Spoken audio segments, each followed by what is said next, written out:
पवन किसे कहते हैं? तो धरातल के समीप क्षैतिज वायु के प्रवाह को ही पवन कहते हैं।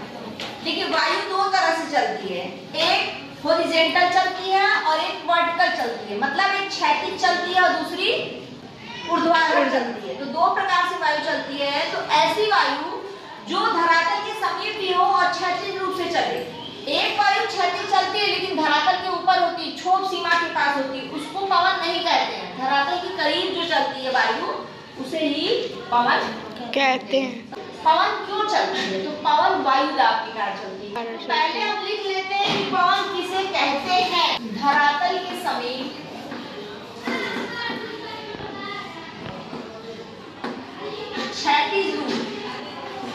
क्षैतिज रूप से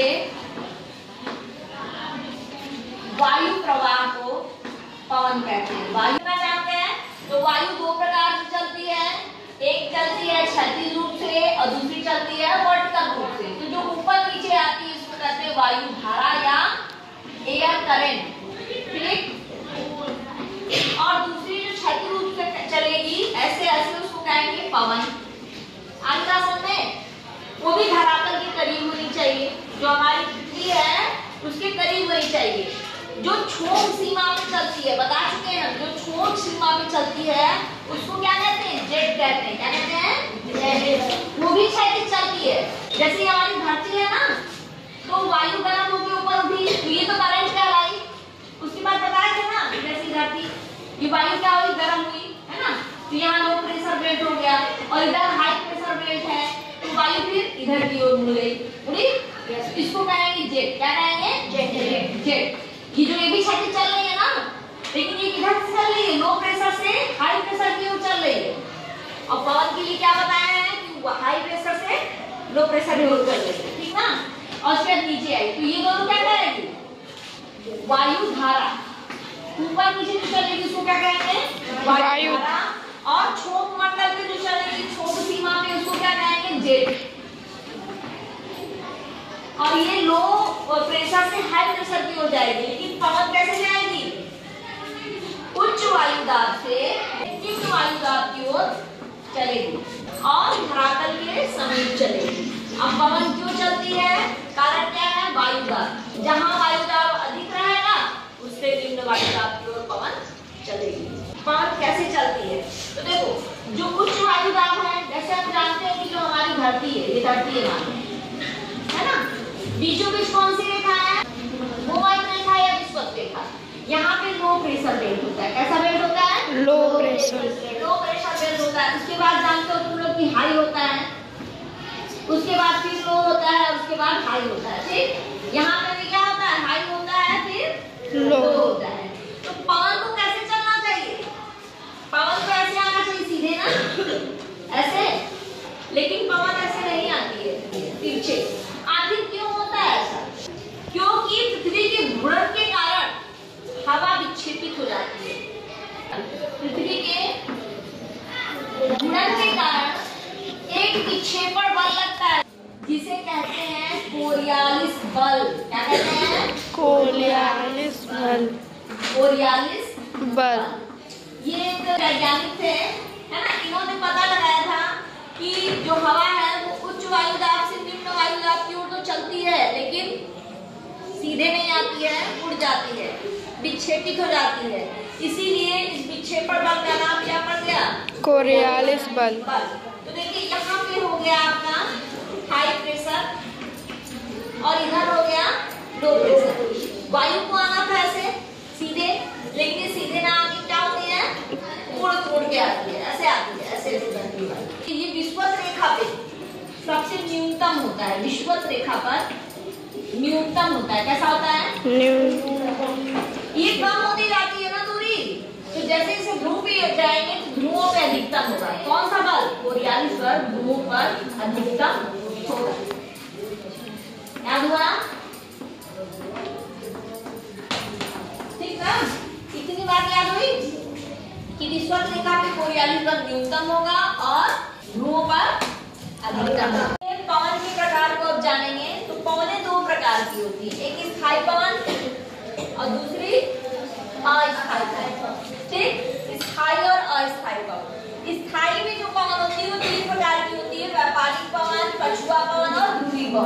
अस्थायी पवन 3 प्रकार की होती है, मानसूनी, स्थानीय और समीप। मानसूनी जो पवन होती है वो 2 प्रकार की होती है, ग्रीष्मकालीन और शीतकालीन। स्थानीय पवन देखिए 4 प्रकार की दी, चिनूक, सिरोको, बोरा, लू। इसके अलावा समीर 2 प्रकार के, स्थल समीर और जल समीर।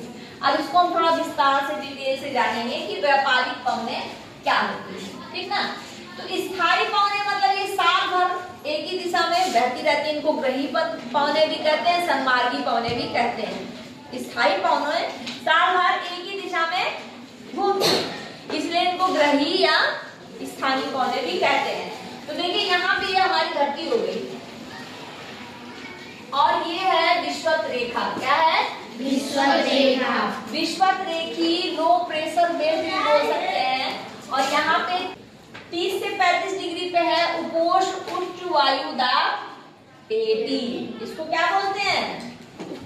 विषुवत रेखी निम्न वायु दाब पेटी। और ऊपर वाली 30 से 35 डिग्री, 30 से 35 डिग्री पे क्या है? उपोष्ण उच्च वायु दाब पेटी। इसके ऊपर 60 से 65 डिग्री पे उपध्रुवी निम्न वायु दाब पेटी। क्या नाम है इसका? उपध्रुवी निम्न वायु दाब पेटी। और इसको कहते हैं ध्रुवी, है ना, ध्रुवी उच्च वायु दाब पेटी। इतना समझ में आया? फिर देखिए इसके बाद ये फिर यहाँ पे 0 डिग्री है। इसके बाद यहाँ दक्षिणी गोलार्ध में भी हो जाएगा उपोष्ण निम्न वायु दाब पेटी। इसी तरह यहाँ पे भी जो है 60 से 65 डिग्री पे हो जाएगा उपध्रुवी निम्न वायु दाब पेटी। ये हो गया उपोष्ण उच्च वायु दाब पेटी और ये हो गया उपध्रुवी निम्न वायु दाब पेटी। फिर ध्रुवी उच्च वायु दाब पेटी। ये हमारी 7 पेटियां हैं। इन्हीं पेटियों में इनका वर्गीकरण किया गया है कि पवन का कैसे कौन सी बहती है। स्थायी पवनें 3 प्रकार की हैं, व्यापारिक पवन, पछुआ पवन और ध्रुवी पवन। तो बीचों बीच है विषुवत रेखी उच्च वायु दाब पेटी। हम जानते हैं ना कि जो पवन है वो हाई प्रेशर से चलती है। तो ये है 30 से 35 डिग्री नॉर्थ और यहाँ पे है 30 से 35 डिग्री साउथ। तो 30 दोनों गोलार्ध में 30 से 35 के बीच हाई प्रेशर बनता है। तो इस पेटी को कहते हैं उपोष्ण उच्च वायु दाब पेटी।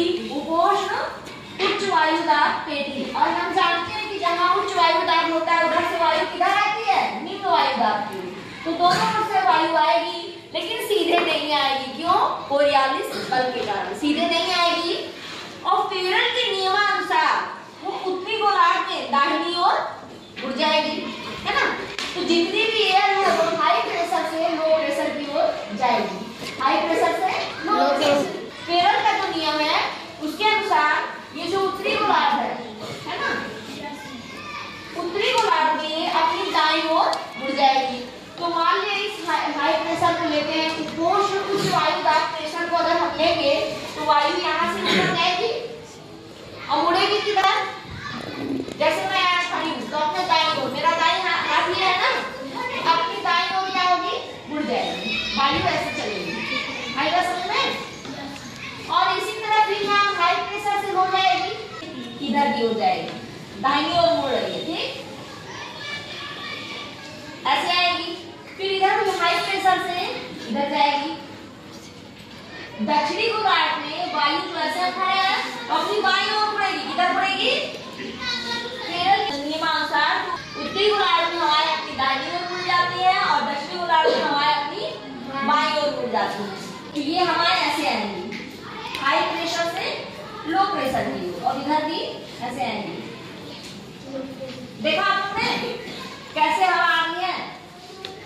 ये हो गया। इतनी बात समझ में आई। तो इस तरह कितनी वायु दाब पेटियां हो जाएंगी? 6 वायु दाब पेटियां कितनी हो जाएंगी? 6 वायु की पेटियां हो जाएंगी। अब इसे देखिए किधर से किधर आ रही है। तो जो ये 30 डिग्री से 35 डिग्री यानी उपोष्ण उच्च वायु दाब से जो एयर चल रही है उसको कहेंगे व्यापारिक पवन। ये कहाँ से इसकी उत्पत्ति होगी? उत्पत्ति होगी उपोष्ण उच्च उच्च वायु दाब पेटी से शुरू होगी। कहां से शुरू होगी? उपोष्ण उच्च वायु दाब पेटी से शुरू होगी और जाएगी किधर? विषुवत-रेखी निम्न वायु दाब पेटी। तो हम जानते हैं कि इधर ईस्ट है और इधर क्या है? वेस्ट है, इधर नॉर्थ है और इधर साउथ। तो ये उपोष्ण उच्च वायु दाब पेटी से विषुवत-रेखी निम्न वायु दाब पेटी की ओर आएगी। दोनों गोलार्धों में ये जो ये एयर है, इन दोनों एयर को कहेंगे व्यापारिक पवने। क्या कहेंगे? व्यापारिक पवने। इससे पहले व्यापार होता था, इसीलिए इसको व्यापारिक पवने कहते हैं। तो ये कहां से कहां? दोनों गोलार्धों में ये उपोष्ण उच्च वायु दाब से विषुवत-रेखी निम्न वायु दाब की ओर दोनों गोलार्धों में जाएंगी। तो बीच वाली दोनों कौन सी एयर है? व्यापारिक पवने। इनको पूर्वा पवने भी कहते हैं। क्या कहते हैं? पूर्वा पवने भी कहते हैं, क्योंकि ये पूरब की ओर से आती है, इसकी ओर से आ रही है ना। अब इसको याद कर लीजिए आप लोग, कहां से कहां जाएंगी? 30 डिग्री, दोनों गोलार्धों में 30 डिग्री से 35 डिग्री से शुरू होगी और जाएंगी कहां? 5 डिग्री से जाएंगी। 5 डिग्री नॉर्थ से 5 डिग्री साउथ तक जाएंगी। अब देखिए उसके बाद जो दूसरा है यहाँ पे, ये है पछुआ पवने। कौन सी पवने है? पछुआ पवने। ये क्या करेंगी? उपोष्ण उच्च वायु दाब पेटी से उपध्रुवी निम्न वायु दाब पेटी की ओर जाएंगी। किधर जाएंगी? उपोष्ण उच्च वायु दाब पेटी से उपध्रुवी निम्न वायु पेटी की ओर जाएंगी। वायु दाब पेटी की ओर ये साथ में चलती है एक ही दिशा में, ठीक ना? अब देखो यहाँ से जा रही है। अब क्योंकि ये पश्चिम से आ रही है, वेस्ट से आ रही है, इसको पछुआ पवने इसलिए कहते हैं। इसको अश्व अक्षांश भी कहते हैं। कहाँ से कहाँ जा रही है? 30 डिग्री से 35 डिग्री से जा रही है 65 डिग्री तक। धीरे धीरे बैठती, क्योंकि स्थल है, घर्षण होता है। अब जैसे हम यहाँ चल रहे हैं तो घर्षण है ना, लेकिन जल की सतह पर घर्षण नहीं होता है, तो हवाएं बहुत तेज चलते हैं, तेज में आवाजें आती हैं, तो इसलिए इनका नाम रखा गया है। जैसे कि 40 डिग्री पे जब हवाएं चलती हैं दक्षिणी गोलार्ध में जब 40 डिग्री पे कोई हवा चलती है तो उसको कहते हैं गरजता चालीसा। क्या कहेंगे? गरजता चालीसा। इसी तरह देखिए, उसी तरह 50 डिग्री पे भयानक पचासा और 60 डिग्री पे कहेंगे चीखता साठा। अब क्यों कहेंगे? क्योंकि हवाएं बहुत तेज चलती है और उसमें से आवाज आती है। हवा का प्रेशर इतना तेज होता है कि आवाजें आती हैं, इसलिए 40 डिग्री पे इसको कहते हैं साउथ, दक्षिण और गोलार्ध में कहते हैं गरजता चालीसा, 50 डिग्री पे कहते हैं भयानक पचासा और 60 डिग्री पे कहते हैं चीखता। उसके बाद देखिए यहाँ पे हाई प्रेशर, ध्रुवी हाई प्रेशर से और उपध्रुवी लो प्रेशर पे जब हवाएं चलती हैं तो उसको क्या कहते हैं? ध्रुवी पवने। क्या कहते हैं? ये कहां से चलेंगी? ध्रुवी हाई प्रेशर से, ध्रुव के उच्च वायु दाब से किस निम्न वायु दाब पे? उपध्रुवी निम्न वायु दाब की ओर चलती है। उपध्रुवी निम्न वायु दाब की ओर चलती है, इसलिए इनको कहते हैं ध्रुवी पवने। तो 3 टाइप की पवने हैं। पहली पवन का नाम है व्यापारिक पवने, जिसे ट्रेड विंड भी कहते हैं। इस समय इसमें जो पहले नावें होती थी ऐसे पाल टाइप की, देखे हो गए तो हवा की, हाँ, क्योंकि पवने इधर से चलती थी तो हवा के साथ साथ व्यापार हो जाता था। इधर से जो नाव जाती थी उनको सहारा हो जाता था और व्यापार करते थे लोग, इसीलिए इसको व्यापारिक पवने कहते हैं। पूरब से आती है इसलिए इसको पूर्वा पवने कहते हैं, ठीक ना? तो ये जो है कहां से चलेगी? उपोष्ण उच्च दाब से विषुवत-रेखी निम्न वायु दाब की ओर चलती है। 30 डिग्री से 35 डिग्री से लेकर 5 डिग्री तक चलती है। अब ये जहां जहां मिलेगी वहां क्या आएगा? चक्रवात आएगा। क्या? आज हम अस्थायी पवने या अनियतवाही पवनों के बारे में जानेंगे कि ये किस प्रकार की होती है। तो जैसा कि नाम से स्पष्ट है कि स्थायी नहीं होती है। स्थायी पवनें एक दिशा में हमेशा बहती थी, साल भर में कोई परिवर्तन नहीं होता था। लेकिन अस्थायी पवनें जो हैं वो समय समय पे बदलती रहेंगी, कभी दूसरी दिशा में बहेंगी और कभी दूसरी दिशा में। अस्थायी पवनें तीन प्रकार की होंगी, मानसूनी पवनें, स्थलीय तथा सागरीय पवनें और स्थानीय पवनें। तो सबसे पहले हम मानसूनी पवनों को पढ़ेंगे कि मानसूनी पवनें क्या होती है। तो ऐसी पवनें जो ऋतुओं के अनुसार बदलती हैं, है ना, साल में 2 बार बदल जाती है। ग्रीष्म ऋतु में कुछ और होती है और शीत ऋतु में कुछ और दिशा उनकी हो जाती है। अब देखिए, इसको हम भारत के संबंध में पढ़ते हैं। भारत के संबंध में देखिए, हमारा भारत है जो 3 ओर से वाटर बॉडी से घिरा हुआ है। हमारा देश भारत जो है वो 3 ओर से समुद्रों से घिरा हुआ है। ठीक, यहाँ कौन सा समुद्र है? अरब सागर, और इधर बंगाल की खाड़ी और नीचे हिंद महासागर। हम जानते हैं कि जो भारत के बीचों बीच में कर्क रेखा हो जाती है और ग्रीष्म काल देखेंगे, कर्क रेखा यहाँ से हो जाती है। तो ग्रीष्म काल में जो सूर्य है, ग्रीष्म ऋतु की बात कर रहे हैं, ठीक ना? ग्रीष्म ऋतु में सूर्य कर्क रेखा पर क्या होता है? चमकता है। तो जब सूर्य सीधे कर्क रेखा पे पड़ेगा तो यहाँ का तापमान क्या हो जाएगा? अप हो जाएगा। देखिए, मानसूनी पवनें वे पवनें हैं जो ऋतु के अनुसार बदलती है, वर्ष में 2 बार ये बदल जाती है। ग्रीष्म ऋतु में इनकी दिशा कुछ और होती है और शीत ऋतु में इनकी कुछ दिशा और होती है। ऋतु में जैसा कि हम बताएं कि कर्क रेखा पे सूर्य सीधे चमकता है तो तापमान क्या हो जाएगा? अधिक हो जाएगा। जब तापमान अधिक होगा तो वायु दाब क्या होगा? कम हो जाएगा, प्रेशर कम हो जाएगा। तापमान अधिक, वायु दाब कम, तो यहाँ पे लो प्रेशर बनेगा। और जो समुद्र है वहां पे हाई प्रेशर रहेगा, क्योंकि सूरज यहाँ चमक रहा है, यहाँ पे नहीं, तो यहाँ हाई प्रेशर हो जाएगा। तो हम जानते हैं कि पवनें कैसे बढ़ती है? हाई प्रेशर से लो प्रेशर की ओर, ठीक ना? पवन किधर से जाती है? हाई प्रेशर से लो प्रेशर की ओर। तो इधर पवनें बहने लगेंगी, इधर से इधर, समुद्र से स्थल की ओर बहने लगेगी। तो जब ये समुद्र से आएगी तो इनके में अधिक से अधिक आर्द्रता रहेगी, नमी को सोखते हुए उड़ेगी। हवा में क्या रहेगी? नमी रहेगी। कि जब समुद्र से जाएगी स्थल की ओर तो यहाँ पे क्या होने लगेगी? बारिश होने लगेगी और ग्रीष्म ऋतु में वर्षा होगी। इसीलिए भारत में ग्रीष्म ऋतु में वर्षा होती है। ये मानसूनी पवनें, जहाँ जहाँ मानसूनी पवनें रहेंगी वहाँ ग्रीष्म काल में वर्षा होगी। यहाँ शीत ऋतु जब आ जाएगी तो यहाँ का प्रेशर कैसा हो जाएगा? हाई, क्योंकि तापमान क्या होगा? कम हो जाएगा। तापमान कम हो जाएगा, वायु दाब बढ़ जाएगा। यहाँ का प्रेशर हाई हो गया और समुद्र का प्रेशर लो हो जाएगा। क्यों? क्योंकि सूर्य कहाँ चमक रहा है? मकर रेखा। कहाँ चमक रहा है? मकर रेखा। मकर रेखा पे सूर्य चमक रहा है। ये मकर रेखा, यहाँ सूर्य चमक रहा है, तो यहाँ का तापमान क्या हो गया है? लो। अब देखिए, फिर वायु कहाँ से कहाँ चलेगी? स्थल से समुद्र की ओर। तो हवा कैसी रहेगी? सूखी रहेगी, हवा शुष्क रहेगी और ठंडी रहेगी, क्योंकि सूर्य इतना नीचे चला गया है, मकर में चला गया, ज्यादा नीचे है, सूर्य यहाँ चला गया है, तो इसलिए यहाँ पे शीत ऋतु पड़ेगी और स्थल से जल की, भारत की ओर से समुद्र की ओर बहेगी। अब नेक्स्ट देखिए, स्थलीय या सागरीय पवनें क्या है? देखिए, मानसूनी पवनें जो थी वो वर्ष में 2 बार परिवर्तित होती थी, लेकिन जो स्थलीय और सागरीय पवनें हैं वे दिन में 2 बार परिवर्तित होती हैं। एक दिन में 2 बार परिवर्तित होगी। देखिए, वही काम होगा, कैसे होगा? देखिए, प्रायद्वीपीय भारत है।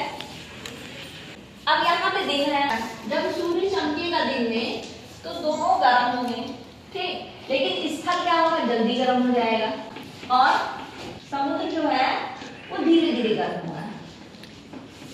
स्थल जल्दी गर्म हो जाएगा, समुद्र धीरे धीरे गर्म होगा, यानी ठंडा रहेगा। पानी और जमीन की अपेक्षा जमीन जो है जल्दी क्या हो जाती है? गर्म हो जाती है।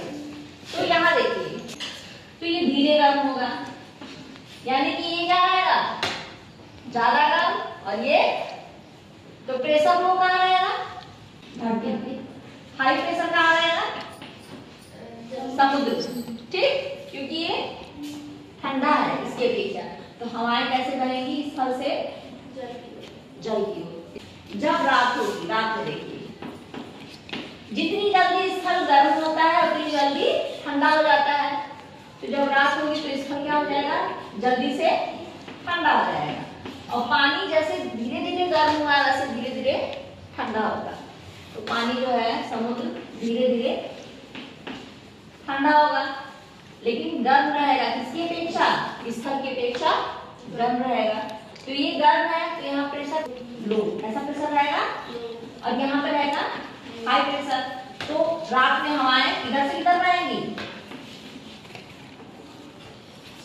स्थल से। हाँ, तो जब स्थल से जल की ओर हवाएं आएंगी तो उनको स्थलीय समीर कहेंगे। क्या कहेंगे? स्थलीय समीर। ये हो गई स्थलीय समीर। कौन सी है? स्थलीय समीर। और ये हो गई दूसरा वाला, देख लीजिए। ये है जब कैसे आएगी? समुद्र से स्थल की ओर जाएगी तो इसको कहेंगे सागरी समीर। क्या कहेंगे? सागरी। ये हो गया ना।